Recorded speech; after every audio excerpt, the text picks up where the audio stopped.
इधर ही रुक जाएं बिल्कुल। देखें भाई, S&P 500 ने इस वक्त ऑल टाइम हाई दोबारा से टच किया, 6,350 पॉइंट्स, अल्टीमेट रिकॉर्ड। ठीक है, और ये पिछले 3 महीने में सबसे पावरफुल रैली के तौर पर सामने आई है हिस्ट्री में। हमें इस तरह की रैली कभी नज़र नहीं आई है।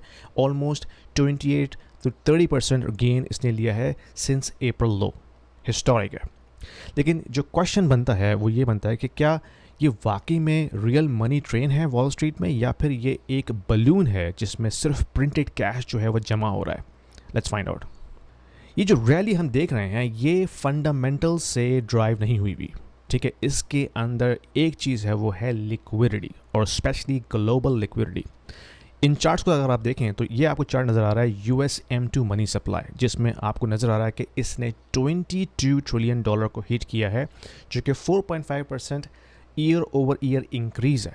Massive growth in money supply, और जब भी मनी सप्लाई होती है ऑफ कोर्स जो एसेट्स हैं वो उसको इन्फ्लेट करती है।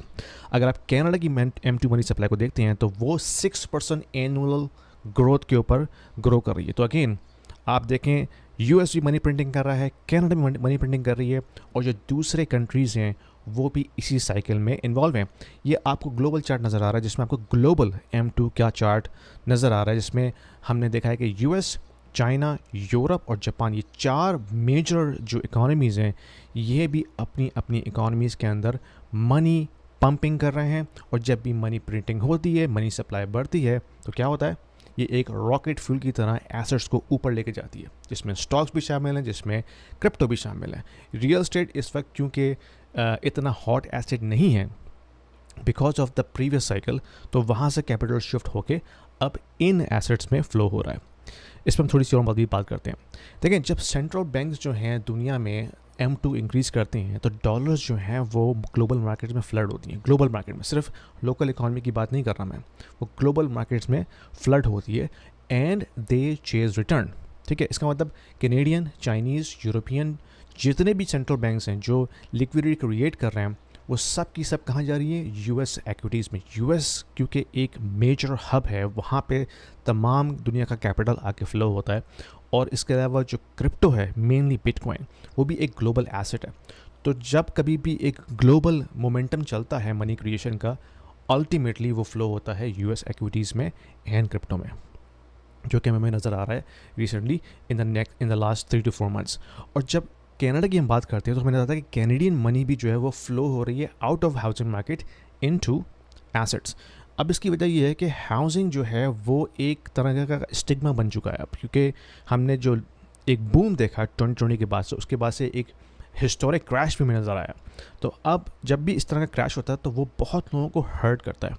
तो इन्वेस्टर्स जो इसमें हर्ट हुए हैं, they may not come back to that market segment in the recent future. तो वो क्या कर रहे हैं, अपना कैपिटल फ्लो करके दूसरी जगह पार्क कर रहे हैं, जिसमें स्टॉक्स, बिटकॉइन शामिल है, या दूसरी जो रियल एस्टेट मार्केट्स हैं लाइक दुबई, वो वहाँ पे अपने रिटर्न्स को चेस कर रहे हैं। उससे क्या होता है, उससे ये होता है कि एक मोमेंटम क्रिएट होता है, लेकिन ये मोमेंटम जो है ये फ्रेजाइल है। वो क्यों? क्योंकि ये जो मोमेंटम है ये लिक्विडिटी की बेस के ऊपर फॉर्म हुआ है। अगर आप लिक्विडिटी पुल कर लें तो ये मार्केट जो है दोबारा से गिर जाएगी।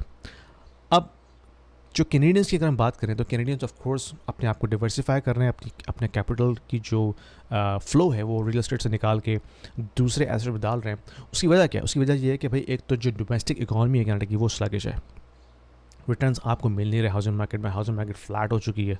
ठीक है, रेंट्स डिक्लाइन हो रहे हैं, इमिग्रेशन स्लो हो गई है, तो जो रेंटर्स आ रहे थे अब वो नहीं आ रहे, तो रेंट ऑफ कोर्स डिक्लाइन हो रहे हैं। तो आपका जो कैश फ्लो की सिचुएशन है वो अब उस तरह से नहीं है। तो जो कैपिटल है अब रियल एस्टेट से निकल के दूसरे एसेट में जा रहा है। और कहाँ जा रहा है? Of course US is the biggest equity market in the world, वहाँ पे जा रहा है, क्रिप्टो में जा रहा है, और वहाँ पे चेज़ कर रहे हैं रिटर्न जो आपको नज़र आ रहा है। तो अब अगेन क्या ये स्मार्ट स्ट्रेटजी है या नहीं, इसका ताल्लुक है कि क्या चीज़ को फ्यूल कर रही है। फंडामेंटल्स तो है नहीं, ये लिक्विडिटी की बेस के ऊपर मार्केट पंप हो रही है, लेकिन liquidity at some point will dry and this is when the music will stop. तो अब पैटर्न क्या है? पैटर्न ये है कि जब कभी हम देखते हैं कि ग्लोबल लिक्विडिटी बढ़ती है तो उसके बाद ही हम देखते हैं कि बिटकॉइन में प्राइस एक्शन आता है। ठीक है, अगर हम चार्ट देखें जिसमें हमें नज़र आता है कि ग्लोबल M2 और बिटकॉइन की परफॉर्मेंस, उसमें हमें देख सकते हैं कि जब भी M2 बढ़ती है ग्लोबली तो उसके बाद उसमें एक थोड़ा सा लैग होता है 1 से 2 महीने का, लेकिन उसके बाद हमने देखा कि बिटकॉइन तो जो है वो रैली दिखाता है। तो that means there is always a very good correlation between global M2 and bitcoin. लेकिन ये साइकिल हमेशा तो रिपीट नहीं होगी, ठीक है, लेकिन हिस्ट्री में बता दिए कि ये साइकिल बहुत क्लोजली जो है वो रिपीट होती रही है। तो ये कोई जादू नहीं है, ये कोई मैजिक नहीं है, ये मैथ है और ऑफ कोर्स इमोशन है इसके पीछे। तो अब देखते हैं कि आगे क्या होगा। आगे ये हो सकता है कि भाई अगर आपने अपने आप को स्ट्रेटजिकली पोजीशन करना है तो आपको चंद चीज़ों को बहुत ध्यान में रखना पड़ेगा। नंबर 1, अगर आप कैश होल्ड कर रहे हैं तो भाई कैश तो आपका डीवैल्यू हो रहा है। इन्फ्लेशन जो है वो रियल इन्फ्लेशन जो है वो 6% से ज़्यादा है, क्योंकि अगर आप करेंसी डिबेसमेंट का रेट देखते हैं जो कि M2 सप्लाई की ग्रोथ है वो तो 6% से ऊपर है कनाडा में, ठीक है। तो और US में 4.4% है। तो ये रियल रीज़न है इन्फ्लेशन का, CPI नहीं है, ठीक है। तो अगर आप कैश रख रहे हैं तो आप तो लूज़ कर रहे हैं परचेजिंग पावर। अगर आप रिस्क एसेट में जाते हैं तो अभी तो सब कुछ बहुत अच्छा चल रहा है, लेकिन at some point liquidity will dry और फिर ये रिस्क एसेट जो हैं वो रिट्रेस होंगे।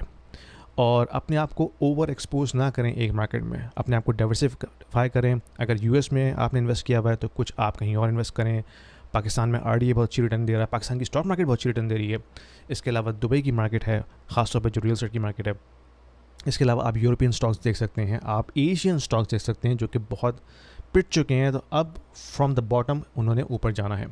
तो अपने आप को डाइवर्सिफाई करें। डाइवर्सिफिकेशन सिर्फ स्मार्ट ही नहीं है बल्कि वो एक एसेंशियल टूल है इस एरिया इस टाइम जबकि आपके पास लिक्विडिटी का इतना ज़्यादा बूम हो रहा है। अच्छा, अब करना क्या आगे? देखिए, नंबर 1 जो ग्लोबल लिक्विडिटी ट्रेंड्स हैं उनको आपने बहुत क्लोजली वॉच करना है, ना सिर्फ कि US और कनाडा बल्कि जो ग्लोबल ट्रेंड है उसको आपने वॉच करना है, क्योंकि मैक्रो मैटर करता है इस तरह की इन्वेस्टिंग स्ट्रेटजी के अंदर। डाइवर्सिफाई करें अपने आप को, अपने रिस्क को स्प्रेड करें स्टॉक, रियल एस्टेट और साउंड मनी के दरमियान। साउंड मनी से मुराद है गोल्ड, सिल्वर, बिटकॉइन, इस तरह की चीज़ें। और अपने आप को थोड़ा सा लिक्विड रखें, क्योंकि जब ये जो म्यूज़िक स्टॉप होगा ना, जब लिक्विडिटी साइकिल स्टॉप होगी तो फिर आपके पास अपॉर्चुनिटी होगी दोबारा से एंट्री लेने की, ठीक है। तो अपने आप को लिक्विड रखें ताकि आप उसको अवेल कर सकें। और अगर अभी तक आपने इन्वेस्टिंग स्टार्ट नहीं की तो मेरे भाई क्या कर रहे हैं आप आज ही से इन्वेस्टिंग स्टार्ट करें। वीबुल ने ऑफर ज़बरदस्त दिए मेरे फॉलोअर्स को कि अगर आप मेरे रेफरल लिंक से साइन अप करते हैं तो ना सिर्फ आपको $50 का क्रेडिट मिलता है फ्री, प्लस जो भी आप डिपॉजिट करेंगे उसका 2% वो मैच करेंगे। लेट्स से अगर आपने $10,000 डिपॉजिट किया, आपको $200 जो है वो फ्री मिलेगा इस ऑफ़र की वजह से। तो आज ही लिंक के ज़रिए जो है एनरोल कीजिए एंड स्टार्ट इन्वेस्टिंग। और वीबुल आपको ऑफर करता है US stocks broad ETFs buy करने के लिए। अगर आप कनाडा में बैठे हैं तो यहाँ से आप जो है वो US स्टॉक में बहुत ईजीली सिंपलिस्टिकली आप इसको इन्वेस्ट कर सकते हैं। अच्छा, जो S&P 500 है वो रिकॉर्ड हाई लेवल के ऊपर, लिक्विडिटी फ्लो हो रही है बेतहाशा और सबको अच्छा लग रहा है कि भाई हम तो जीनियस है इन्वेस्टिंग में। लेकिन रिमेंबर, मनी प्रिंटिंग जो है वो एक धोखा है, वो वैल्यू नहीं है, वो रियल वैल्यू नहीं है। वो इन्फ्लेट करती है एसेट्स को, लेकिन this is not real growth, ठीक है। तो at some point the music might stop, और उस वक्त आपने अपने आप को पोजीशन करना है, अपने आप को प्रोटेक्ट करना है किसी भी किस्म के डाउन टाइम से। तो तरीका यही कि आप अपने आप को डिवर्सिफाई करें, जो है मल्टीपल मार्केट्स में जाएं, मल्टीपल एसेट क्लासेस में जाएं, ताकि आपके पास थोड़ा सा हेज हो अपने आप को प्रोटेक्ट करने का। इसके अलावा मेरा कोर्स है मैक्रो फंडामेंटल का, अगर आप जानना चाहते हैं इस नॉलेज को तो 1 घंटे का कोर्स है, बहुत छोटा सा है, लिंक आपको मिल जाएगा डिस्क्रिप्शन में। Try it out. फिर मेरी एक व्हाट्सएप कम्युनिटी है जिसमें हम लाइक माइंडेड लोगों को जमा करते हैं और हम अपने आप को पुश करते हैं, आइडियाज़ शेयर करते हैं, इनसाइट शेयर करते हैं, and we just like to grow together, ठीक है। बी स्मार्ट, बी प्रिपेयर्ड, और न्यूज़ को फॉलो ना करें, क्राउड को फॉलो ना करें। Learn how these things work. Investing को समझिए, मैक्रो को समझिए, फाइनेंशियल वर्ल्ड को समझिए, and then you can position yourself in much better way, ठीक है। अपने ख्याल रखें, and I will see you in the next one. Thank you. And emotion. Sorry for the interruption, guys. Just wanted to let you know that I also offer one-on-one consulting calls to the individuals who are looking to discuss their financial planning, their investment strategies, their kids' education planning, their immigration moves, as well as the young professionals, because I have been in the tech industry for almost 20 years. So I also offer one-on-one consulting calls to the young professionals who are looking to have their career development discussion with me, and also personal branding as well. So if you are looking to have some sort of an expert opinion, there is a calendar link in the description below. Book a 30 minutes call with me and I will be more than happy to help you out.